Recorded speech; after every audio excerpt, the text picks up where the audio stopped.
अस्सलाम वालेकुम dear readers and listeners. Novel है सिर्फ तुम episode 36 voice over by Arwa. चलिए जी नावल का आगाज करते हैं। सनान सुने। आपको पता है आज पार्क में दो आदमी मुझे घूर घूर कर देख रहे थे। तुमने मुझे बताया क्यों नहीं सनान? मुझे लग रहा था कि मैंने उन्हें कहीं देखा है। हानिया तुम्हें मुझे बताना चाहिए था। सनान को गुस्सा आया था। मुझे कुछ समझ में ही नहीं आया। हानिया आगे कभी तुम्हारे साथ ऐसा कुछ हो तो तुम सबसे पहले मुझे बताओगे। आ रही है ना बात समझ में? हानिया जल्दी से सर हिला गई थी। अब यूं मुंह क्यों बना लिया तुमने? सनान जो उसको यूं देख कर रहा था वो उस वक्त बिल्कुल रूठी हुई मासूम सी बच्ची लग रही थी। आपने इतना गुस्सा किया है, मैं मुंह भी नहीं बनाऊं क्या? अरे तुम तो मेरा मासूम बच्चा हो, यूं नाराज हो गई तो मैं बहक जाऊंगा, और अगर मैं बहक गया तो तुम्हें मुझसे कौन बचाएगा? सनान उसको अपने हसार में ले गया था। अच्छा भी नहीं हूं मैं नाराज, दूर हटे। हानिया उसको खुद से दूर हटाने लगी थी। ऐसे कैसे हाथ लगी हो? तो मुझे जो चाहिए वो भी दे दो। सनान आप बहुत बुरे हैं। हानिया ये बात तुम मुझे 100 से ज्यादा दफा कह चुकी हो जब से हमारी शादी हुई है। हाँ तो आपने कभी भी सीधी हरकत की है? अच्छा तो कौन सी होती है सीधी हरकत, तुम ही बता दो। आप दूर हटे, मैं फिर बताती हूँ। नहीं, दूर हटाए बगैर बताओ। आप मेरे साथ बैठकर बातें किया करें। बातें मैं ऐसे भी कर सकता हूँ ना सनान, ऐसे तो नहीं होती ना बात। लेकिन मैं करता हूँ। उसके कान के करीब झुकते वो बोला। सनान हटे दूर, मुझे बात भी नहीं करनी। लेकिन मुझे बात भी करनी है, और अपनी बीवी के साथ बैठना भी है ताकि मेरी बीवी की सारी शिकायतें दूर हो जाएं। मैंने तो कोई शिकायत की ही नहीं। अभी तो कहा है ना कि आप मेरे साथ बैठकर बातें नहीं करते। ये शिकायत नहीं थी तो क्या थी? सन्नान मुस्कुराहट सजाए उसको देखने लगा। हानिया उससे रुख मोड़ गई थी। मेरी तरफ देखो। हानिया उसको छोटी आंखें किए घूरने लगी। अब अगर तुमने मुझे खुद से दूर करने की कोशिश की तो इतना करीब आऊंगा कि तुम चाह कर भी मुझे खुद से दूर नहीं कर सकोगी। सन्नान आप मुझे धमकी दे रहे हैं? मेरी इतनी मुजाल में तुम्हें धमकी दूं? बस बता रहा हूँ, सन्नान मासूमियत से बोला। हैदर के साथ वापस घर आती हरीम आते ही कमरे में जाने का इरादा रखती थी। हैदर उसको देख रहा था। लिफ्ट से जाना। लिफ्ट से ही जाऊंगी। हरीम ऊपर जाने लगी थी। वैसे बहुत जल्द तुम मेरे साथ नीचे ही रहोगे। फिर ये बार बार ऊपर जाने की जरूरत नहीं पड़ेगी, क्योंकि मेरे होते हुए मैं तुम्हें कहीं जाने ही नहीं दूंगा।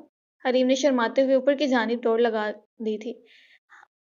हाँ भाई, क्या बोलो, क्या काम है? सुबह उठते साथ ही तीनों दोस्त एक रेस्टोरेंट में बैठे हुए थे। देखो भाई, तुम लोगों ने जो कहा था मैंने वो भी किया। यानी मैंने अपनी मोहब्बत का एतराफ भी किया और वो भी मुझसे मोहब्बत करती है। सनान जो मुंह में फ्राइज डाल रहा था, हैदर की बात सुनते मुस्कुराते फ्राइज खाते हुए बोला। लो फिर मुश्किल किस चीज की है, अब कर ले शादी। सिकंदर सन्नान को घूरने लगा था। सन्नान शादी ऐसे नहीं होती। मुझे पता है, सन्नान इतराते हुए बोला। हैदर अगर लड़का लड़की राजी तो क्या करेगा काजी? फिर करो शादी की तैयारियां और हरीम को भेज दो हमारे घर। आज से तुम अकेले रहोगे उस घर में। क्यों भाई, मैं क्यों भेजूं हरीम को? भाई देख सरा, सब्र रख, हरीम को भेज दो मेरे घर, वो भी जान के साथ उनके पोर्शन में रह लेगी। हाँ भाई, सिकंदर ठीक कह रहा है। अब अच्छा थोड़ी लगता है वो तुम्हारे साथ रहे। हैदर सन्नान को घूरते बोला। जहां तक मुझे पता है हानिया भाभी भी तेरे ही घर में रहती थी। हाँ तो वो तो बात अलग थी ना। कोई नहीं, आ रही हरीम तुम्हारे घर, कल ही निकाह होगा, उसके बाद होंगे बाकी सारे फंक्शन। हैदर ने साफ बात की थी। ठीक है, यानी कल निकाह के बाद सारे फंक्शंस होंगे। सिकंदर भी इस बात से मुतमईन था। चलो हमारा एक और यार अपनी लाइफ में आगे बढ़ने वाला है। सनान ने उसके कंधे पर हाथ रखा था। सनान तुम बोल तो ऐसे रहो जैसे कोई सजा मिल रही हो मुझे और फांसी पर लटकाया जा रहा हो। और भाई इसका नहीं पता, लेकिन हरीम ने तुम्हें सही का निचाना निचा कर रखना है। सनान लब दांतों में दबाकर हंसी रोक रहा था। सिकंदर भी वहीं बैठा हुआ था, उनकी बातें सुन रहा था। सिकंदर सन्नान कुछ देर बाद सब कुछ फाइनल किए अपने अपने घर को निकले थे, जबकि हैदर भी अपने घर के लिए निकला था। अब उसने जाते साथ ही हरीम को ये बात भी तो बतानी थी ना। हरीम का क्या रद्द-ए-अमल होना था ये वो भी नहीं जानता था। सिकंदर घर में दाखिल होते माही को किचन में देखकर उसके पीछे गया था। उसको अपनी बाहों में उठाए वो अपने कमरे की जानिब चला था। सिकंदर ये क्या कर रहे हैं आप? कमरे के दरवाजे को लॉक किए वो उसके पास बेड पर आया था। कितनी बार मना किया है ना कि किचन में मत जाया करो, तो क्यों जाती हो तुम? सिकंदर को गुस्सा आया था। बस ऐसे ही गई थी देखने, माही मनाई थी। ऐसे भी क्यों गई तुम? आपने तो मुझे कमरे में ही कैद करके रख दिया, मैं कहाँ जाऊं फिर? जहाँ जाना है तुम्हें मुझे बताओ, मैं लेकर जाऊँगा। मुझे बाहर जाना है, आप कहीं भी नहीं लेकर जाते। लेकिन मैं बोर हो रही हूँ घर में बैठ-बैठ कर, मुझे बाहर लेकर चलें। माही ज़िद कर रही थी। अच्छा मेरी बात सुनो। कहें? माही उसको देखने लगी। कल हैदर का निकाह है हरीम के साथ। क्या मतलब? अचानक निकाह? कब कब हुआ ये सब? बस तुम उन सब चीज़ों को छोड़ो और तैयार हो जाना, कल हमने जाना भी है। सिकंदर के हिसार में बैठी वो उसके सीने पर सर रखे हुए थी। उसके ऊपर ममता की थोड़ी-सी झलक दिखने लगी थी। सिकंदर उसको अपने आप में समोया हुआ था। सिनान जो घर में आया था, रुकैया बेगम और हानिया को एक साथ बैठे देख बोला, मामा मेरा जो एक दोस्त है आपको पता है हैदर, उसका कल निकाह है, तो आपको मुझे और हानिया को कल जाना है। हानिया उसको देख बोली थी, कौन है लड़की? सिनान? हरीम? अच्छा, हानिया ने अच्छा को खींचा था। यानी हाँ हो गई थी हरीम की तरफ से। हानिया मुझे कपड़े निकाल दो ऊपर आकर। जाओ बेटा जाकर सिनान का काम करो। रुकैया बेगम की बात पर वो सोच रही थी, ये वो वाहिद सास होगी जो अपने बेटे के पास अपनी बहू को बार बार भेजती है, वरना बाकी सासों को देखें तो यही कहती रहती हैं कि वो हर वक्त क्या कमरे में बहू हर वक्त क्या कमरे में बंद रहती है। अपनी सोच को झटकते हुए वो ऊपर की तरफ सन्नान के पीछे बढ़ी थी।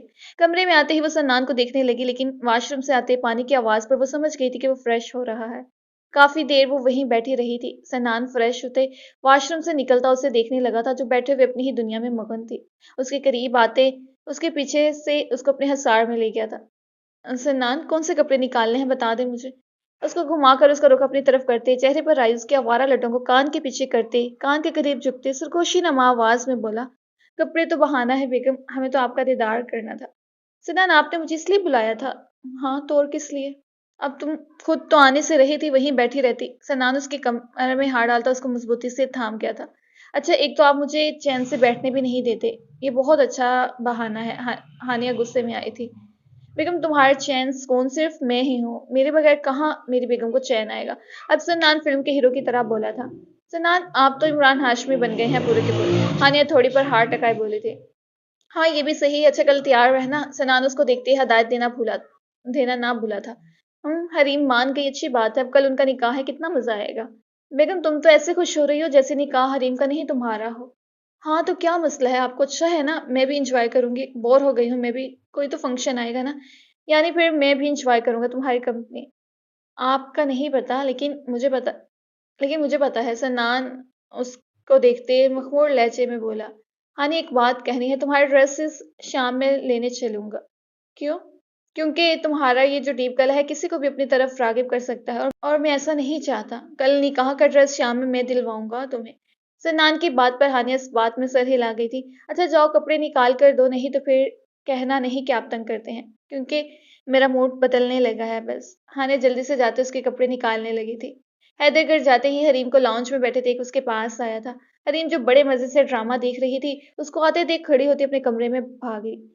हैदर उसको खींचकर अपने सीने से लगा गया था। हरीम इस इफ्तार के लिए तैयार ना थी, तभी कटी पतंग की मानीद उसके सीने से जा लगी थी। कहाँ भागने की तैयारी है? मैं खा तो नहीं जाऊंगा तुम्हें। हटे दूर, मुझे जाना भी है। कहाँ जाना है? कमरे में अपने, हरीम ने बताया था। अभी फिलहाल यहीं खड़ी रहो। उसकी कमर को मजबूती से पकड़े वो उससे अपने साथ खड़ा कर गया था।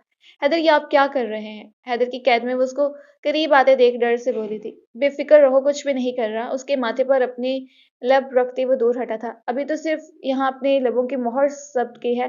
निकाह के बाद तुम्हारे करीब आने का पूरा हक मेरे पास होगा। कल निकाह है तुम्हारा और मेरा। निकाह क्यों?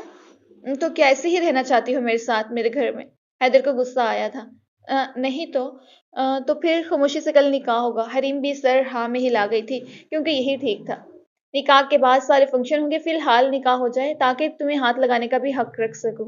वरना तुम मुझसे जिस तरीके से भी दूर भागने लगी हो, क्या पता हाथ में ही ना हो मेरे। वैसे जब आई थी तब तो तुम ऐसी नहीं थी, ये अचानक कैसे शर्माती हुई लड़की बन गई हो? हैदर आप करते रहे खुद से बातें, मैं जा रही हूँ कमरे में। हरीम लिफ्ट की जानिब दौड़ लगा गई थी। भागो भागो, आना तो तुमने मेरे पास ही है। हैदर का इश्क हो तुम। हैदर अपने इश्क को पालेगा, कल अपनी मंजिल तक पहुंच जाएगा। हैदर की आती आवाज अपने पीछे से सुनते ही वो लाल अनार हुई थी जा रही है। जी तो रीडर्स, मिलते हैं आपसे नेक्स्ट एपिसोड में। चैनल को जरूर सब्सक्राइब करें। अपना ख्याल रखिएगा। अल्लाह हाफिज।